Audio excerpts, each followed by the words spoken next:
Bom dia!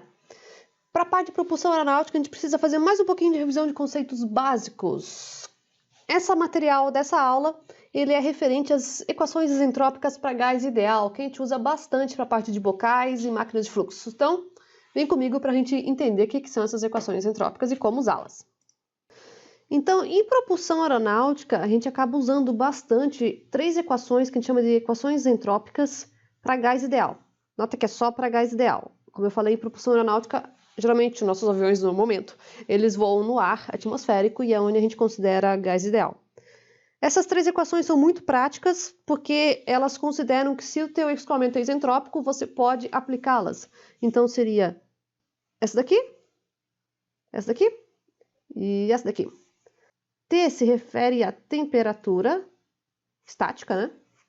V se refere a volume específico. Cuidado, não é volume, é volume específico. Que é 1 sobre ρ da densidade. E P se refere à pressão. Esse K que está aparecendo aqui nos expoentes, ele é o que a gente chama de coeficiente isentrópico do ar. Então, no caso do coeficiente isentrópico do gás, a definição dele é Cp por Cv. Cp é o calor específico, a pressão constante, e Cv é calor específico, a volume constante. Esses valores vêm das tabelas isentrópicas. De praxe, geralmente a gente tem o K de 1,4 para escoamento frio. Frio que eu digo a temperatura ambiente. E 1,33 para escoamento quente. A gente usa isso dentro do motor aeronáutico porque tem a parte pós-combustão e antes de combustão. Antes de combustão é o que a gente chama de frio, pós-combustão é o que a gente chama de quente. Então, se você pegar os valores de Cp e Cv do ar atmosférico em baixas temperaturas, vai dar esse valor de 1,4. Nota que ele é dimensional, porque é Cp por Cv. Essas três equações, elas só valem, isso é importante, elas só valem para escoamento isentrópico. O que seria o escoamento isentrópico? A gente chama de isentrópico o escoamento que tem ΔS zero, onde S é entropia. Isso aqui vem da segunda lei da termodinâmica, onde você tem entropia no ponto 2 menos entropia no ponto 1 é igual a integral de 1 para 2 de calor por temperatura nas fronteiras mais o S gerado. Esse S gerado ele está relacionado à geração de entropia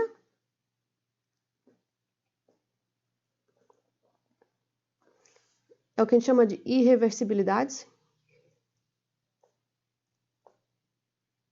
Isso é inerente de qualquer processo, não existem processos reversíveis, a gente na verdade faz os cálculos teóricos como se fosse reversível e depois corrige com alguns rendimentos. O Q é calor e o T é temperatura. Então, para esse cara aqui dar zero, na verdade a gente tem que zerar os dois termos. A gente zera os dois termos quando o processo é adiabático e reversível. Quando a gente tem processo adiabático e reversível, a gente tem o que a gente chama de isentrópico, que é o ΔS igual a zero. Então, para esses casos de adiabático mais reversível, você pode aplicar essas três equações. Acabei de falar que não existe processos reversíveis, né? A maior parte deles também não são totalmente adiabáticos.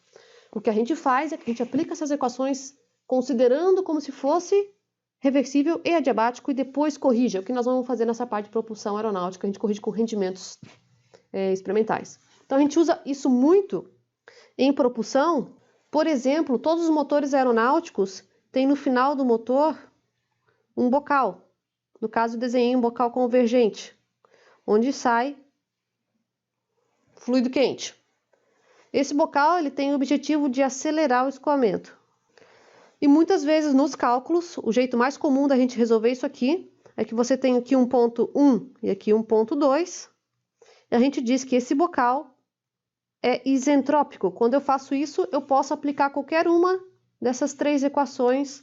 Isso me ajuda muito para fazer os projetos de bocais. Outro exemplo, a gente tem dentro do motor aeronáutico pelo menos uma turbina e um compressor. Então, quando você tem, vou desenhar um motorzinho aeronáutico simplesinho. Tá lá o bocal, tá aqui a entrada, que geralmente a gente vê ele entrando. Você tem um eixo, você geralmente tem um compressor aqui no início. E depois você tem uma turbina. Ambos são máquinas de fluxo. É muito comum nos cálculos de propulsão a gente admitir. Geralmente a gente chama esse ponto 2, esse ponto 3, esse é o ponto 4, esse é o ponto 5. E dizer que de 2 para 3 a máquina é isentrópica. De 4 para 5 a máquina é isentrópica. Daí eu posso usar as equações de isentropia. Então a gente usa isso muito em propulsão aeronáutica. Depois corrige para o normal. Vamos ver então a dedução das 3, como é que a gente chega nessas 3 equações. Ambas as deduções vêm das equações de Gibbs. Na verdade não são só duas, tá? Aqui eu só botei 2 equações de Gibbs que nós vamos usar, mas existem mais equações de Gibbs. Essas equações de Gibbs relacionam temperatura, que é o nosso T, S, que eu já falei que é a entropia.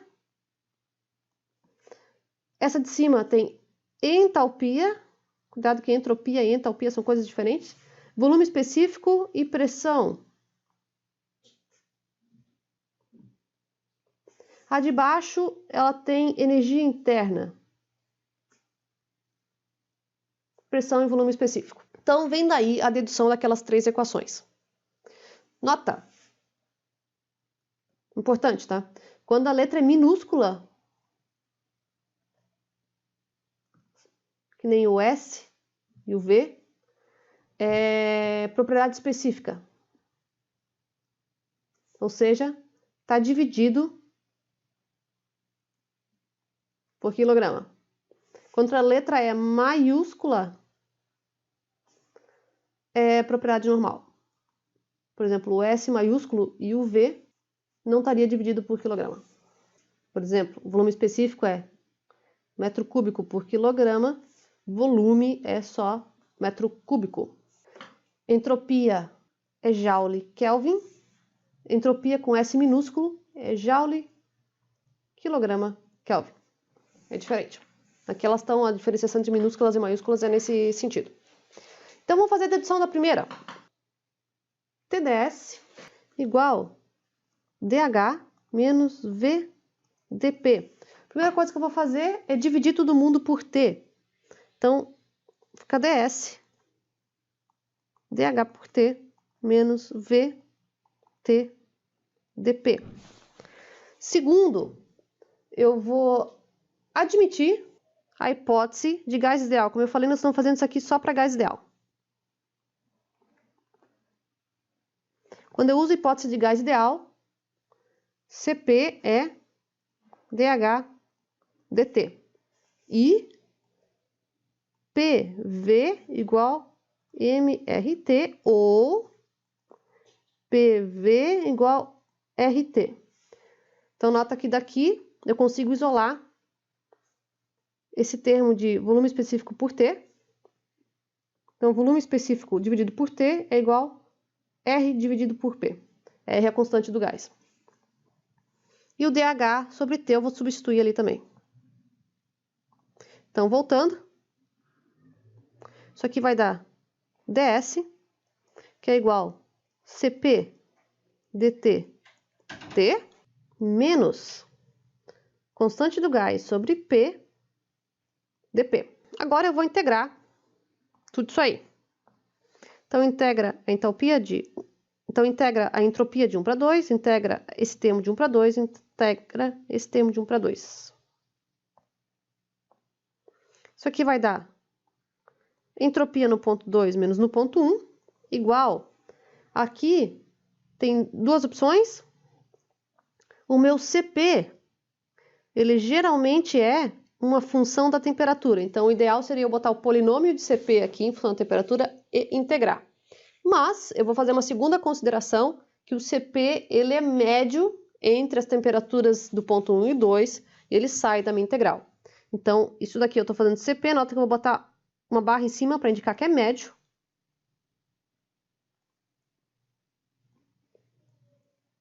e por isso eu considerei ele constante, por isso saiu da integral. Isso aqui continua como uma integral de 1 para 2 de dtt menos o r sai, que ele é uma constante também, de 1 para 2 dpp.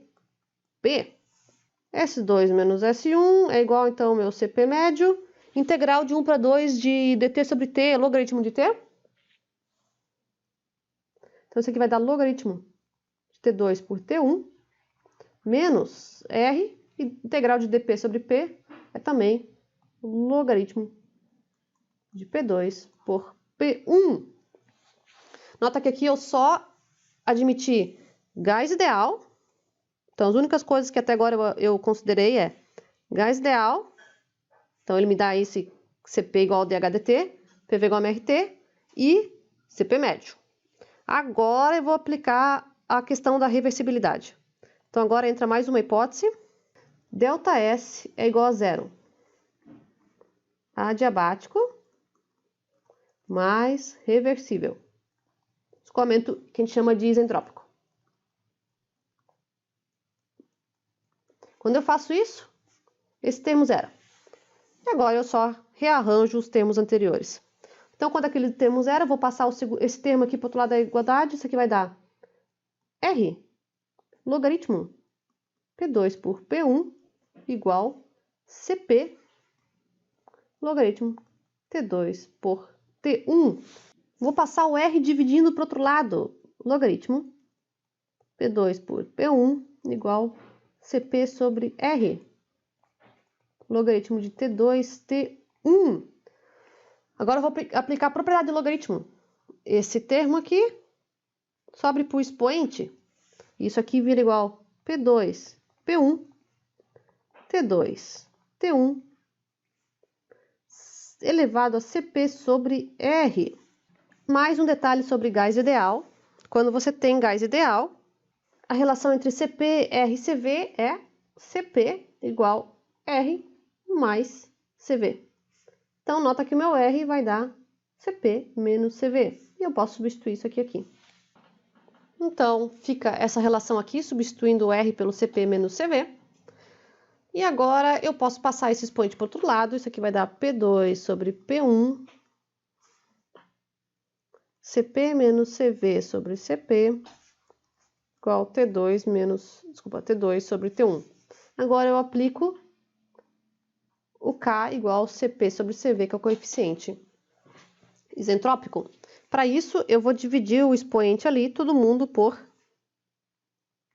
CV em cima, eu vou dividir por CV embaixo, que é equivalente a multiplicar por 1. Então, isso aqui vai dar P2 por P1, CP sobre CV, menos CV sobre CV, sobre CP sobre CV. Isso é o expoente. Igual T2 por T1. E apareceu K. Isso aqui é K, isso aqui é 1, isso aqui é K.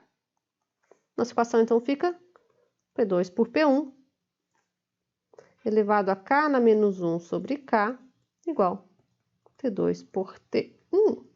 Essa é a primeira relação isentrópica que a gente usa, é uma das que a gente mais usa em propulsão aeronáutica, na verdade, por causa da relação pressão-temperatura. Lembrando que ela só vale para ΔS0, gás ideal, e CP constante. Essa é a primeira. A segunda é a mesma metodologia, só que ela vem da equação TdS du mais P dV. Divide todo mundo por T. ds igual du sobre T mais P sobre T dV. Aplica gás ideal.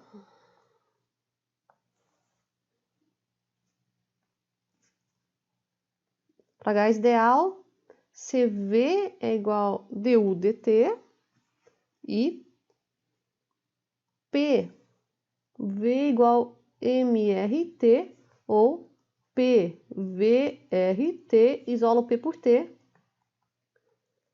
igual R sobre V. Nota uma tendência aí.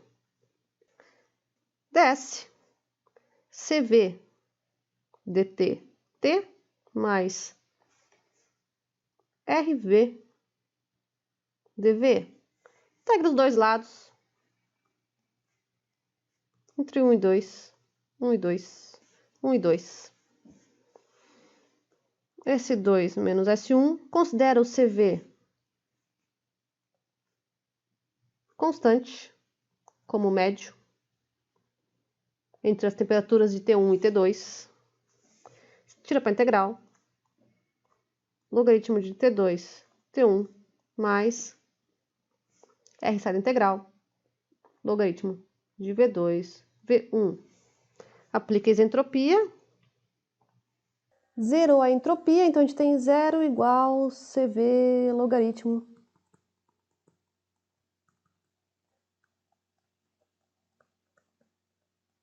Beleza, passa um para o outro lado.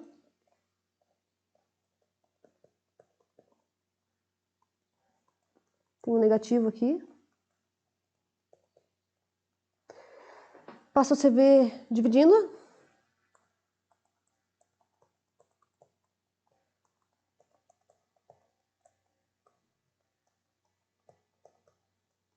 Propriedade de logaritmo para eu levar esse negócio aqui para cima.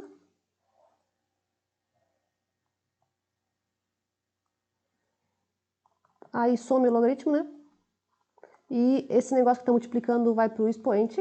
Então, V2, V1, menos RCV. Mais um detalhe, esse menos é equivalente a menos 1, que multiplica R sobre CV.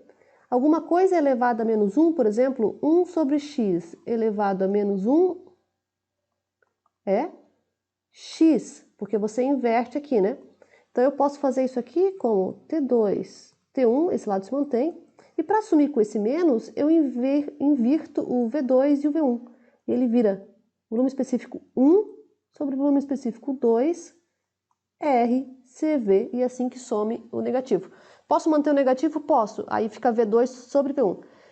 Quero retirar o negativo, que é a equação clássica que aparece nos livros, aí fica V1 sobre V2. Então, cuidado. Nessa equação aqui, nota que ele fica T2 sobre T1, V1 sobre V2, para assumir o negativo. E aí a gente continua. Do R, a gente tem ali para gás ideal, CP é igual a R mais nosso CV. Então, R vai ser CP menos CV. Substitui ali. Então, nós vamos ter T2, T1, V1, V2, CP menos CV sobre CV. A gente define o nosso K, ou gama, como CP sobre CV. Cuidado, alguns livros aparecem como gama também, tá? É o coeficiente isentrópico. Então, isso aqui vai dar para nós T2 sobre T1 igual V1 sobre V2. Cuidado, esse é um erro comum, confundiu 1 com 2 ali. Ali vai dar K menos 1 sobre 1. Então, isso aqui dá K menos 1 sobre 1, que é K menos 1. Essa é a segunda equação isentrópica, que relaciona a temperatura com o volume específico. Então, a gente tinha a primeira, a segunda e vamos para a terceira, que é quando a gente combina as duas. Então, a gente tinha de temperatura com pressão e de, agora, temperatura com volume específico. Então, a gente tinha ali T2, T1, que é igual P2, P1 elevado K na menos 1 sobre K. Só um detalhe, né, gente? Lembra? O que eu estou assumindo para isso aqui, né?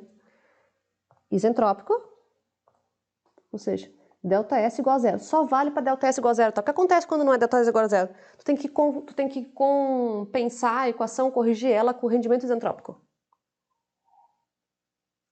Mais para frente, nesse material, a gente usa para o ciclo Brighton, por exemplo, para turbina a gás ou para uma turbina de avião. Quando ela não é ideal, a gente compensa com rendimento. Então, dá uma olhadinha nos exercícios mais para frente com o ciclo Brighton, que aí aparece. Esse aqui também é gás ideal, porque eu usei essa equaçãozinha aqui, ó. Esse aqui é gás ideal. E eu estou usando CV, CP constante. Beleza? Essas são as opções que eu usei para essa equação. Essa aqui é a mais importante, tá? É sempre gás ideal e isentrópico. Cuidado, se não é um dos dois, tu não pode usar essa equação. Aí chegamos aqui, beleza? Essa ali era a primeira, a segunda que a gente acabou de fazer. V1, V2, K na menos 1. Agora eu posso juntar as duas porque esse lado é igual, né? Então isso aqui vai ficar P2, P1, K na menos 1 sobre K, igual V1, V2, K na menos 1. Aí o que eu vou fazer, se tu tira, multiplica todo mundo, multiplica não, eleva todo mundo a K na menos 1 sobre K. Então isso aqui vai ficar P2, P1, né? Eleva na verdade a K na menos 1, né? Então isso aqui dá K na menos 1 sobre K, que eleva a K na menos 1, vai dar 1, né? E V1, o V2 na K na menos 1, que eleva a K na menos 1. P2, P1 elevado a 1, né? Porque isso aqui dá 1, é igual V1, V2 na K. E essa é a nossa terceira equação isentrópica, que relaciona pressão e volume específico. E aí só cá, novamente, as hipóteses anteriores continuam para essa: isentropia, gás ideal, Cp e Cv constante. A gente usa muito essas equações para a parte de propulsão. Só lembrando, cuidado, tá? O volume específico ele é sempre invertido, né? É P2 sobre P1, V1 sobre V2. Aqui também, né? Então, só o T e o P que são iguais ali. Então, cuidado. São essas três equações que a gente usa para calcular escoamento isentrópico. A gente usa muito para bocal, se usa muito para motor daí aeronáutico. Então, tá ali a número 1, a número 2, a número 3. Qual que a gente usa mais? A número 1. E é isso aí, gente.